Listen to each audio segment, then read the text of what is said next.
There can be times in life where you're just living life as normal, and then all of a sudden, things change. And you struggle to understand what is going on, and you've got so many questions. And you feel like you're making wrong decisions over and over again, and your mind is going out of control, and maybe you're just feeling alone. As I was alone, just preaching to myself, I came into the subject of mentors in the church. Shortly after that, I began saying things that I never thought of saying before, almost as if I was listening and learning as I was speaking. I was talking about how a person needs to be taught and mentored for the space of 3 years. What came to me in that time was the process of a person takes 3 years. There can be a time in your life and my life where God begins to call us, either for the first time or after many years of being in the faith. He can take you through a process because he wants to prepare you for what he has called you to do in the future. Jesus' disciples also went through this process, preparing them for what they would become in the future. It was a part of their education. Now, I work in the school, and clearly God was using my educational experience to teach me something, to show me how the educational system in the schools is built up around the example of Christ. I personally believe that when a person is being called by God into something new, then that person should connect with some kind of mentor. Someone who is constantly looking out for them, teaching them the ways of the Bible, and helping them along the way. This is something that even Jesus' disciples needed, and if they needed it, then so do we. Let me give you 4 educational reasons why mentors are important in a person's learning and growth. And I'll show you first in the educational system in the schools, then I'll show you how the educational system is built up around the example of Jesus. The first point is learning difficulties. In every year group, you have people that have learning difficulties. Now, these people struggle especially when something new is being taught, when a new task is given, and they may struggle to listen or to take in new information, and they might struggle to focus on this new task and to understand what to do and why. They may struggle to break down this new information, and so what happens is it can all become a bit too much, and they lose control and ultimately shut down.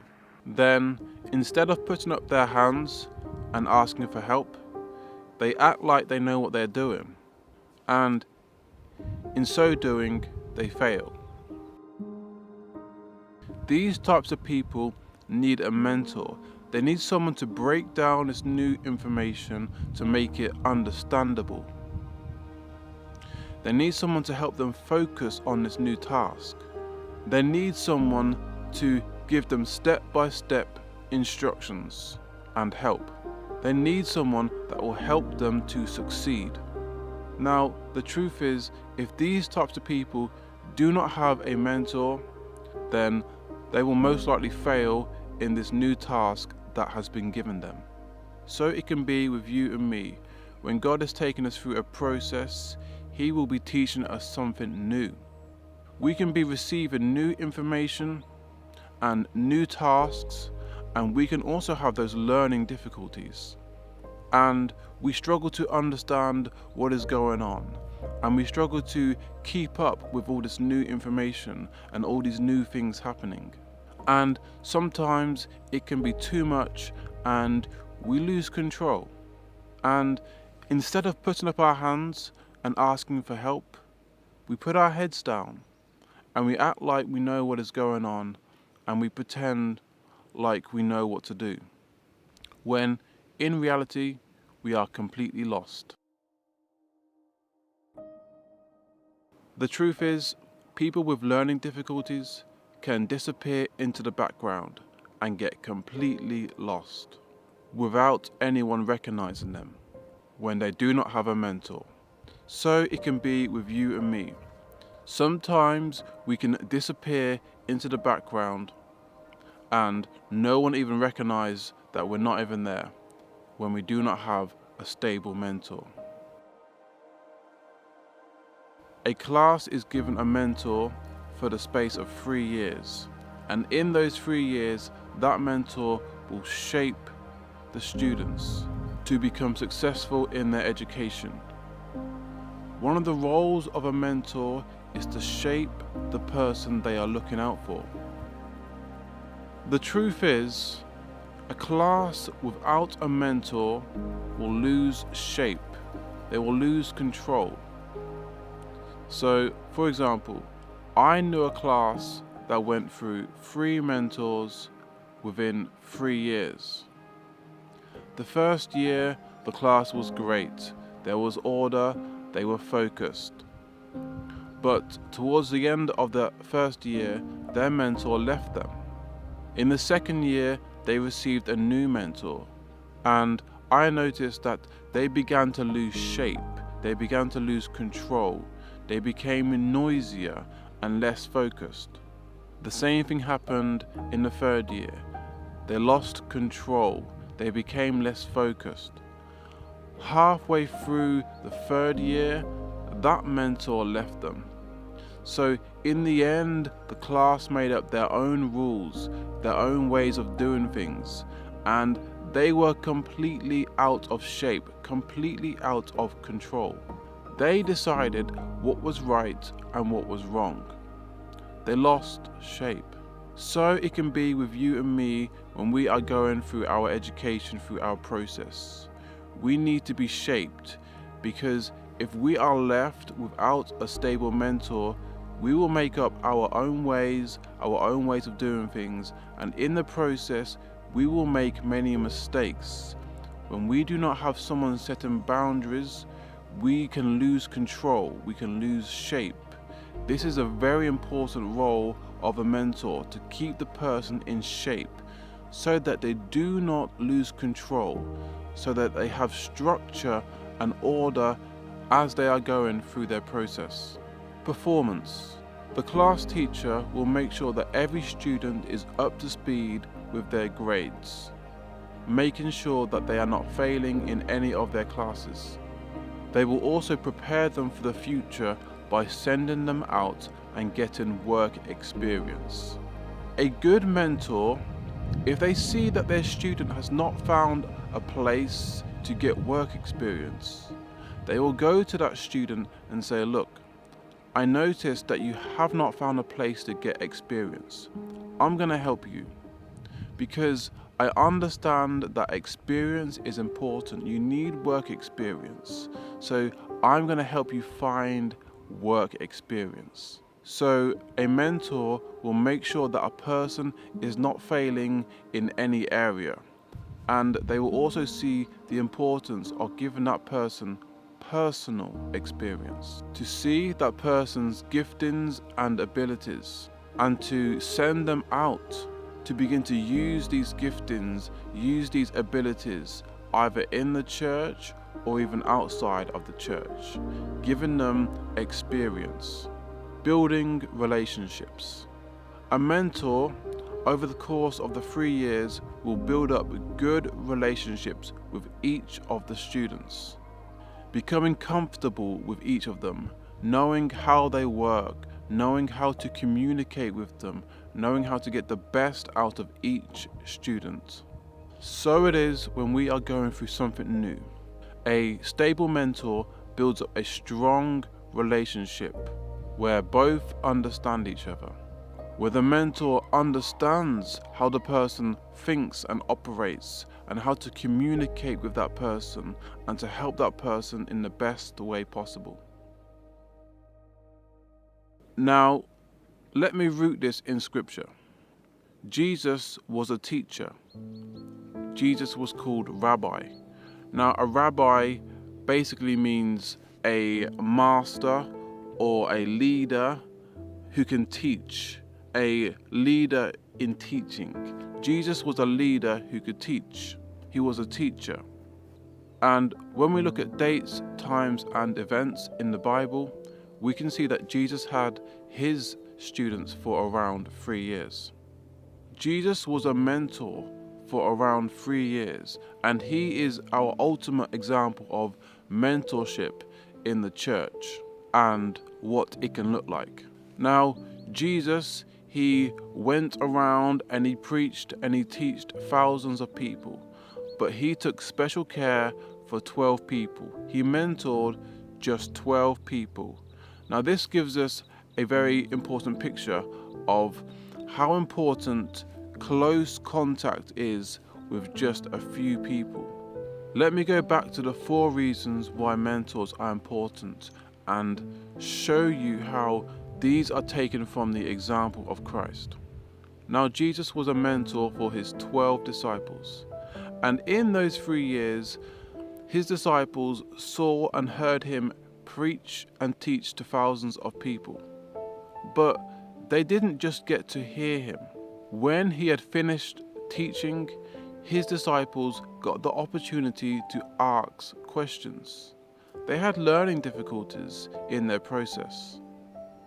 That is one of the roles of a mentor, to answer questions, and Jesus answered their questions as they were learning. Let me give you 3 examples of the disciples' learning difficulties and how Jesus helped them in their learning process.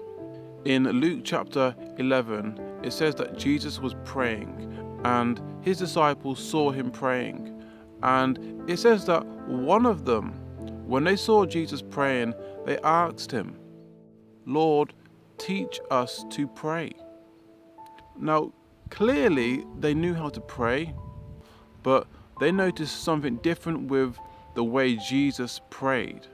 They might have even noticed that things weren't really happening when they prayed, but when Jesus prayed, things always happened. So Jesus, can you break down prayer for us? Can you help us to pray more effectively? And Jesus, he breaks down prayer and makes prayer understandable. This is how you pray. In Luke chapter 8, Jesus is teaching about the parable of the sower. He's teaching about someone who is sowing seeds, and he's teaching the people, but the disciples, they don't get what Jesus is saying. And so after he has spoken, the disciples ask him what this parable meant. And Jesus, he breaks down the teaching. Now, this is a very big thing, because I look to myself and I know that there are so many times I have heard a message and I have not understood it, or I have so many questions, but I have no one to ask. Jesus' disciples had someone to ask. When they heard him preach, they could ask him afterwards, "What did you mean?" And this is very important when we are learning, when we are in a process, that we have someone who can answer our questions. Mark 9 talks about when the disciples tried to cast out a demon and they couldn't do it. And so it says, when he, Jesus, had come into the house, his disciples asked him privately, "Why could we not cast him out?" And Jesus answers them, "This kind cannot come out but by prayer and fasting." And so Jesus answers their questions. They are doing things, but they're making mistakes. They're getting things wrong. They're trying, but not everything is working out the way they hoped. And they have questions. And Jesus is always there to answer their questions. This is so important because in your process, my process, we're going to be getting things wrong. And we need someone to answer our questions. Jesus was there to answer their questions. That is one of the roles of a mentor, to help us out with our learning difficulties. Shaping people. Over the space of 3 years, Jesus was shaping his disciples. He was setting them up for success for the future. And Jesus was a stable mentor.